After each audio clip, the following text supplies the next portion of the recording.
India Pak സംഘർഷവേളയിൽ വേണ്ട മുന്നറിയിപ്പുകൾ പാകിസ്ഥാന് നൽകിയിരുന്നതായി വെളിപ്പെടുത്തി വിദേശകാര്യമന്ത്രി എസ് ജയശങ്കർ.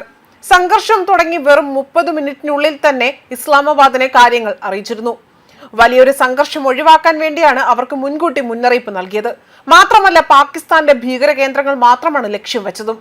അതിൽ ഇന്ത്യ കൃത്യതയോടെ തന്നെ കാര്യങ്ങൾ നിർവഹിച്ചുവെന്നും അദ്ദേഹം വളരെ വ്യക്തമായി ഇവിടെ പറയുകയാണ്.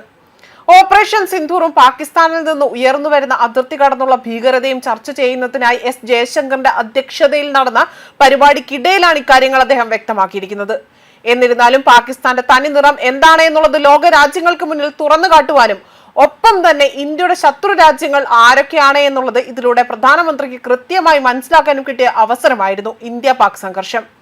എല്ലാ അവസരത്തിലും ഒപ്പം നിന്ന് ട്രംപിനെയും അതുപോലെ തന്നെ തുർക്കി എന്ന രാജ്യത്തിന്റെ ക്രൂരത നിറഞ്ഞ മുഖവും എല്ലാം തന്നെ ഇതിലൂടെയാണ് വെളിപ്പെട്ടത് എന്നതാണ് വിലയിരുത്തപ്പെടുന്നതും.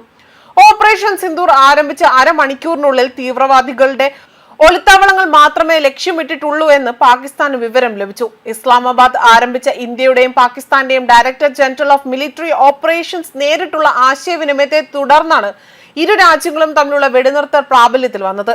ജയശങ്കർ പറഞ്ഞതായി ഇങ്ങനെയാണ് വ്യക്തമാക്കുന്നതും. ഓപ്പറേഷൻ സിന്ധൂറിനും പാകിസ്ഥാനിൽ നിന്ന് ഉയർന്നു വരുന്ന അതിർത്തി കടന്നുള്ള ഭീകരതയും ചർച്ച ചെയ്യുന്നതിനായി എസ് ജയശങ്കറിന്റെ അധ്യക്ഷതയിൽ വിദേശകാര്യ പാർലമെന്ററി കൺസൾട്ടേറ്റീവ് കമ്മിറ്റിയുടെ യോഗത്തിൽ KC വേണുഗോപാൽ, മനീഷ് തിവാരി, മുകുൾ വാസ്നിക്, പ്രിയങ്ക ചതുർവേദി, അപ്രാജിത സാരംഗി, ഗുർജിത് ഔജ്ല എന്നിവരുൾപ്പെടെയുള്ള MP മാർ പങ്കെടുക്കുകയും ചെയ്തു. ഭീകരവാദ അടിസ്ഥാന സൗകര്യങ്ങൾ മാത്രമാണ് ഇന്ത്യ ലക്ഷ്യം വെച്ചതെന്നും കൃത്യതയോടെയാണ് ഇന്ത്യ പ്രവർത്തിച്ചതെന്നും സംഘർഷം ഒഴിവാക്കാൻ പാകിസ്ഥാനെ ഉടൻ തന്നെ കാര്യങ്ങൾ അറിയിച്ചതായും ജയശങ്കർ അംഗങ്ങൾക്ക് ഉറപ്പ് നൽകിയതായും യോഗത്തിൽ പങ്കെടുത്ത് വ്യക്തമാക്കുന്നു. വിദേശ ഇടപാടുകളെ കുറിച്ച്, പ്രത്യേകിച്ച് വെടിനിർത്തലിൽ അമേരിക്കയുടെ പങ്കിനെ കുറിച്ച് സംസാരിച്ച വിദേശകാര്യ മന്ത്രി ഭീകരവാദത്തെ കാശ്മീർ തർക്കവുമായി കൂട്ടി കലർത്തേണ്ടതില്ല എന്നും വ്യക്തമാക്കിയിട്ടുണ്ട്. പഹൽഗാമിൽ നടന്നത് ജമ്മു കാശ്മീരിന്റെ വികസനത്തെ ലക്ഷ്യമാക്കിയുള്ള ആക്രമണമാണ് എന്നും ഇതിൽ കലാപമുണ്ടാക്കുവാനും ഭീകരർ നോക്കിയെന്നും അദ്ദേഹം വ്യക്തമാക്കി. ഇന്ത്യയെ ഭീകരർ ഉപയോഗിച്ചുകൊണ്ട് ഭീഷണിപ്പെടുത്തിയതായാണ് പാകിസ്ഥാന് തിരിച്ചടി നൽകിയത്. ഇരയെയും വേട്ടക്കാരനെയും ഒരേപോലെ തന്നെ കാണരുതെന്നും ജയശങ്കർ ഇവിടെ പറയുകയാണ്.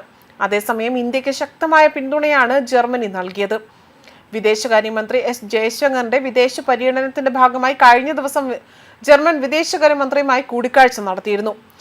ഇരുവരും സംയുക്ത പ്രസ്താവനയ്ക്കിടെ പഹൽഗാം ആക്രമണത്തെ അപലപിച്ച ജർമ്മൻ വിദേശകാര്യമന്ത്രി ജവാൻ വഡ്ഫുൾ അതിനെ പ്രതിരോധിക്കാനുള്ള ഇന്ത്യയുടെ അവകാശത്തെ പിന്തുണയ്ക്കുമെന്നും വ്യക്തമാക്കുകയാണ് ചെയ്തിരിക്കുന്നത്. ഇന്ത്യയുടെ നിലപാട് 10 വാക്കുകളിൽ അറിയിച്ചു. അവർ വെടിവെക്കുന്നു, ഞങ്ങൾ വെടിവെക്കുന്നു. അവർ നിർത്തുന്നു, ഞങ്ങൾ നിർത്തുന്നു. പാകിസ്ഥാൻ വലിയ തോതിലുള്ള പ്രതികാരം നടത്തിയേക്കാം എന്നത് US സ്റ്റേറ്റ് സെക്രട്ടറി ഇന്റലിജൻസ് അറിയിച്ചപ്പോൾ ഇന്ത്യ ഉറച്ചു നിന്നു.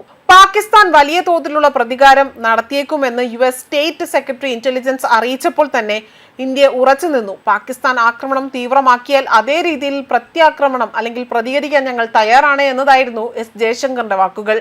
ന്യൂസ് ഡെസ്ക് കർമ്മ ന്യൂസ്.